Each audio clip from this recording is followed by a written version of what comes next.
શું કહેવાય આમ મીઠું મીઠું કોયલની જેમ બોલતી ને હવે લગ્ન થયા કેવું કરે એમ બોલતી હવે તો કો કો આપણી નવી ગાડી લીધી ને એ ગાડી હું સર્વિસ કરાવવા માટે આવ્યો હતો ને તો અહીંયા આપણને મને 14 આપણી જૂની ગાડી હતી ને એ પણ સર્વિસમાં પડી છે. Hey guys welcome back to my YouTube channel. બધાને મારા હર હર મહાદેવ. તો આજની શરૂઆત થઈને ભાઈ 7 વાગે થઈ ગઈ અને આજે છે ને આપણી ગ્લાંજા જે હતી ને સર્વિસમાં મૂકવા જવાની છે. ગ્લાંજા ચાલી ગઈ છે, આજે એની સર્વિસ આવી ગઈ છે. પલક સૂતી છે અને ઉઠાડી છે. મેં તો ઉઠી જા ને તૈયાર થઈ જા અને ઘરનું સાફ સફાઈ કરી નાખ. હમણાં બહાર ગયા હતા ચંદીગઢથી હરિદ્વારથી અમદાવાદથી રાજુલાથી રાજકોટ, એટલે કન્ટિન્યુ હમણાં 2-3 હજાર કિલોમીટર ફરી ગયા છીએ અહીંથી આમ.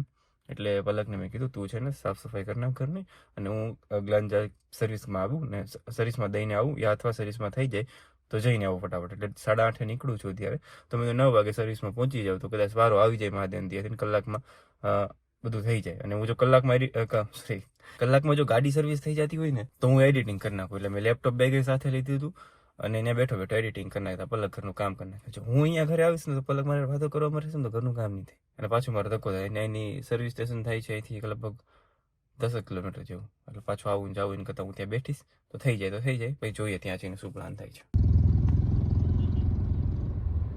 સવારમાં કેટલું માણસ ક્યાંથી ક્યાં જાય કામ ધંધા માટે. કોઈ જાય પોતાના પેટ માટે, કોઈ જાય મમ્મી પપ્પા માટે, કોઈ જાય પોતાની જીએફ માટે, કોઈ જાય પોતાની વાઈફ માટે, કોઈ જાય કામ કરવા માટે, કોઈ જાય પોતાની બહેનના મેરેજ કરાવવા માટે.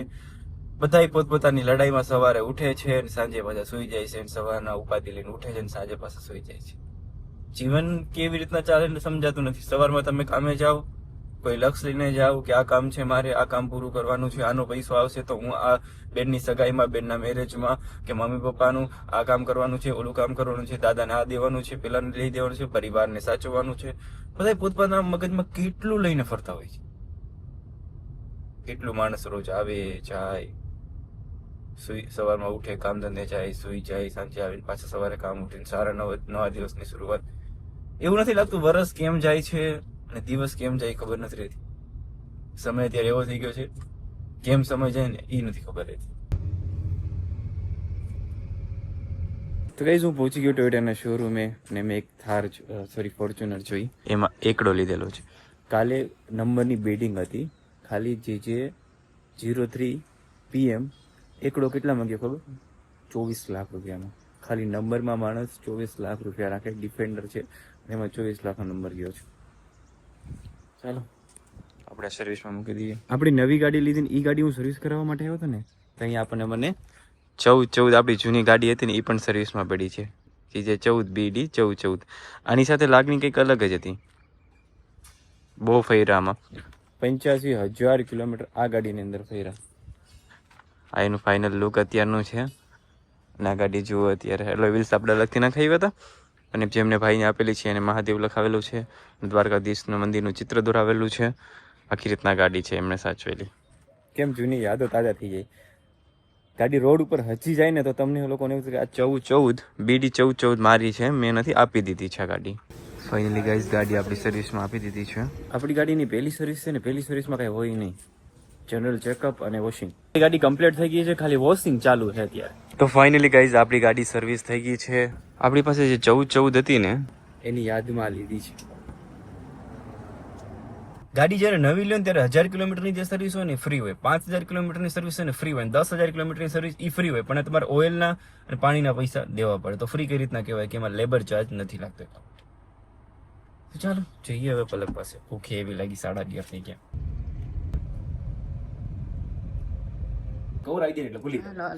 શૂટ લઈને આમ હતર રાઈટ એંગલ, 0 એંગલ, 5 એંગલ, આમાં દાગ આવે છે, ઓલો આવે છે. ગાઈસ તો હું ઘરે આવી ગયો. ઘરે આવીને છે ને જમી લીધું. જમીને મેં વિડીયો એડિટિંગ કરી નવી ગ્લાંજા જે લીધી ને એનો વિડીયો અપલોડ કરી દીધો. એડિટિંગ કરવાનો નતો અપલોડ, પણ મેં તો ચાલુ કરી દઈએ. મેં તો ક્યાં સુધી છુપાવીને રાખશું, કાંઈ બ્લોગિંગમાં આવે એટલે બ્લોગિંગ લાઈફ એવી છે મેં કોઈ વસ્તુ તો છુપાવી જ ન મૂકું. ઘરની વસ્તુ એ ન છુપાવી, એટલે મેં તો છોડો મૂકી દઈએ ગ્લાંજાનો વિડીયો. ગ્લાંજા લીધી બાકી ગ્લાંજા જે લીધી ને મેં એનો મૂકવાનો બ્લોગ હતો જ નહીં અમારે. અને મને છેલ્લા 8 મહિનાથી તમને ખબર છે આંખની તકલીફ છે. મને આમ દેશી ભાષામાં કોઈ ચેપડા આવવા લાગે, આમ ઝાંખું દેખાવા લાગે, થોડીક પ્રોબ્લેમ થાય છે, આંખું દુખા રાખે છે. એટલે એક હોસ્પિટલ છે સુરતની અંદર, હોસ્પિટલનું નામ તો સારું છે, પ્રમોશન નથી કરતો, પ્રમોશન બીજી જગ્યાએ કરવાનું છે. એટલા માટે એ હોસ્પિટલ અમે બંને અત્યારે થઈ છીએ સુરત, રાજકોટથી સુરત નીકળીએ છીએ આંખો દેખાડવા માટે. એટલે કાલની અમારી અપોઇન્ટમેન્ટ છે 4-5 વાગ્યાની. અત્યારે નીકળશું, બ્લોગ શૂટ કરતા જઈએ અને આપણે ગ્લાંજા જે કોટિંગ કરાવી ને ત્યાં મિત્ર છે એમને મળવાનું છે, તેમને મળી લઈએ અને એમને એ કે અમારે તમને પાછી ડિલિવરી આપી છે ગાડીની, કે ગાડી તો હું બહારથી લાવ્યો છું, એટલે એમને મળતા આવીએ નાથી ડિલિવરીનું જોઈ લઈએ. અને ચાલો જઈએ છીએ. તો ભલે કામ કરવું આમ જો હું એમ કહું છું તું એક વધી ન ગયું. હું કહેવાનું ના પાડું છું એટલા માટે સોરી એટલે ના પાડું છું આવવાનું કે તને ખબર છે તને તકલીફ છે, બેસી નથી શકતી તું, મને કઈ તકલીફ સવારમાં ચા જોવે. કઈ તકલીફ જ નથી, ચા ની તકલીફ નથી. ચા વગર તો મને કે તો 2 વર્ષ રહી લો, એવું કઈ છે જ નહીં. આવું હોય ને ત્યારે એમ કે પછી લઈ જાય ને પછી આવવાનું થાય ને ત્યારે થાકી જાય ને ત્યારે નખરા કરે. ધમુ છે ને જ્યારે મને એમ કે ને હું જઈ આવું તું અહીંયા રે, ત્યારે હું ધમુને એમ કહું હું બધી વસ્તુ વગર રહી લઈશ. ચા નહીં પીવડાવો તોય મને ચાલશે, નાસ્તો નહીં કરાવો તોય ચાલશે, જમાડશો નહીં તોય ચાલશે, અને બસ તમારી હારે લઈ લ્યો. બસ એ વસ્તુ હું એમને કહું અને પછી છે ને હું ત્યાં જઈને બધી વસ્તુની જીદ કરું. મારી આંખો છે ને આ આંખમાં વધારે તકલીફ છે ને, આમ કરો ને એટલે એવું થાય. ગ્લાંજાનો વિડીયો છે ને અમારે મૂકવાનો તો નતો જ, પણ એવું વિચાર્યું હતું કે 2-3 મહિના પછી મૂકશું, એમ હમણાં નથી મૂકવું, પણ મૂકી દીધો. 1 બેગ આ ભર્યું છે, 3 જોડી કપડાં લીધા, લેપટોપ લીધું અને નાનું તો આનું બેગ લીધું મેકઅપનું સામાન. આપણે બ્લેક કલરના બેગ છે. આપણી પાસે જે 14 ગ્લાંજા હતી ને એ ગ્લાંજામાં આમાં એટલો ફેર છે કે આ છે ને ઓટોમેટિક છે, બાકી બ્લુ કલર છે, જી વેરિયન્ટ છે, બાકી બધી સિસ્ટમ એક છે. બસ ખાલી મેન્યુઅલ હતી અને આ ઓટો છે, બસ એટલું ડિફરન્ટ છે. રંગીલું રાજકોટ, એમાં બ્લુ કલરની ગ્લાંજા. જૂની યાદ તો આવી જાય જ્યારે હું પલકીના ઘરે હતી, પરણેલા નહોતા, ત્યારે પલકની સાથે હું બ્લુ કલરની ગ્લાંજા લઈને શૂટ કરવા માટે જતો અને પલક ઘરની નીચે ઊભી રહેતી અને બહુ શું કહેવાય આમ મીઠું મીઠું કોયલની જેમ બોલતી. હવે લગ્ન થયા કેવું કરે એમ બોલતી. હવે તો હવે એમ બોલો ને. નવું હોય ને એ 9 દિવસ હોય, એવું ન હોય.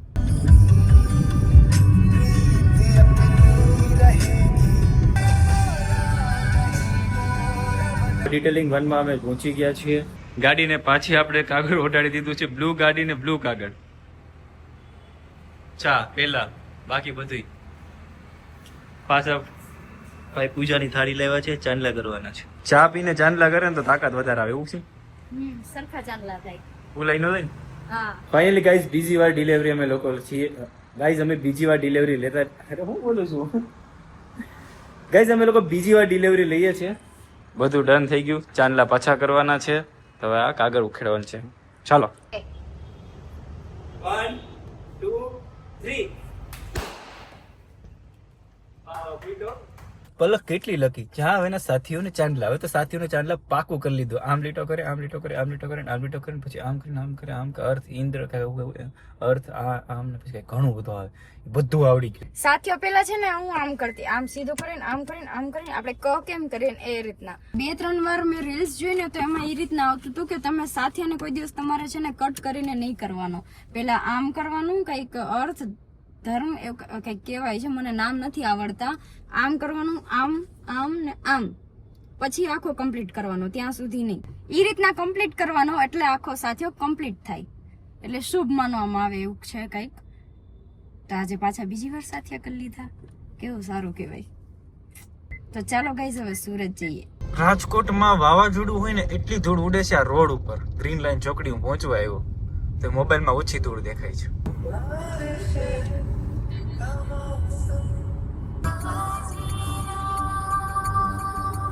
કઈ અમે લોકો ધારાપુર પહોંચી ગયા. ધારાપુર અમે છે ને બ્રેક લીધી, મને થોડો પેટમાં દુખાવો થઈ ગયો અને જમવાની બ્રેક લીધી છે. જમવામાં છે મગ મસાલા આફ્ટર લોંગ ટાઈમ પછી, અને પ્લેન તવા રોટી, ડુંગળી અને રોસ્ટેડ પાપડ અને સાથે પલક.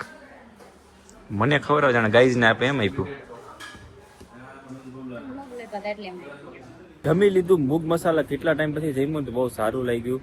અને આંખો બતાવવા આવી છે યાર, આંખો છે ને બહુ તકલીફ જેવું થાય છે કે હવે એડિટિંગ કરીને ચશ્મા આવી ગઈ છે, શું થયું છે એ કાલે ખબર પડશે. હવે મહાદેવ દયાથી કાંઈ થયું ઇન્ફેક્શન હશે. હવે તને શું લાગે મારી આંખમાં શું પ્રોબ્લેમ હશે? ઇન્ફેક્શન હશે કે ચશ્મા હશે? તમારું મોઢું જોઈને નથી લાગતું કે ચશ્મા હોઈ શકે એવું. એમ નમ મને તો એવું છે ગાઈસ, કેવી ખબર, આંખમાં એમને વચ્ચે ચીપડો આવી જાય, મતલબ એ વ્હાઈટ નાનું અમથું આવી જાય. પછી છે ને એને આમ કરીને આમ કાઢે તો હાથનો આખો દિવસમાં આપણે હાથમાં કેટલા બધા ઇન્ફેક્શન હોય લાગેલા હોય, એમ બેક્ટેરિયા હોય, તો એનથી વારે વારે આમ આવે આમ કરે રાખે તો પ્રોબ્લેમ વધવાની જ છે. મેં તમને એમ કીધું કે તમને એવું થતું હોય ને તો કપડેથી આવી રીતના આંખ આમ લૂછી નાખો, કપડા તો આપણા સારા જ હોય એટલા માટે એમ કીધું. એકવાર છે ને અમે હોસ્પિટલ એમ તો બતાવેલું છે પણ એમને કઈ ખાસ જવાબ નતો આપ્યો અને એમ કીધું તું કઈ છે જ નહીં, તમને ટીપા ખાલી આપી દીધા હતા 20-30 વાળા, સોરી 20-30 ના લગભગ નહીં આવે, હા એટલામાં કઈક આપી દીધા હતા અને બસ એ 2-3 વાર નાખ્યા તોય પણ કોઈ વસ્તુ અઠવાડિયું અને મહિનો નાખ્યા તોય કઈ ફેર ન પડ્યો. એટલે આ વખતે કાલે તો અમે મોટા હોસ્પિટલમાં બતાવવાના છીએ. એટલે જે પણ આમ મનમાં ઓલું છે કે પ્રોબ્લેમ હશે, આમ હશે તેમ હશે, એ કાલે નીકળી જશે. નાની એમથી બીમારી હોય ને તો જિંદગીમાં બધી વસ્તુનું ચેકઅપ કરાવી લે. નાનું ક્યારે મોટું થાય ને એનું કાંઈ નક્કી ન કહેવાય. તો ચાલો હવે જઈએ મહાદેવનું નામ લઈને સુરત. ગઈ અમે લોકો સુરત પહોંચી ગયા, સુરત પહોંચ્યા 6 વાગે, પહોંચી ગયા 2 વાગે, પણ મને એટલી ઊંઘ આવતી તો મેં પેટ્રોલ પંપે ગાડી રાખી અને સૂઈ ગયો. પછી એટલો પેટમાં દુખાવો થયો, 2-3 વાર વોશરૂમ ગયા તો પણ ભેગું ન થયું. છેલ્લે 6 વાગે પહોંચ્યા, આરતીના ટાઈમે પહોંચ્યા સુરત. તો ચાલો થોડી વાર સૂઈ જઈએ. પલક તો સૂતી જ નથી, એટલી ચિંતા કરતી હતી મારી બિચારી. ભાને એને ખબર જ નથી ક્યારે સુરત આવ્યું એ જ. હું કેટલી વાર હું ગાડી ઊભી રાખીને સૂઈ ગયો એ નથી ખબર. ખબર છે સવારે મળીએ ગાઈસ. તાર તો સવાર નથી થઈ ગયું એટલે હું જાગું છું તો થોડીક વાર મળીએ. ચાલો.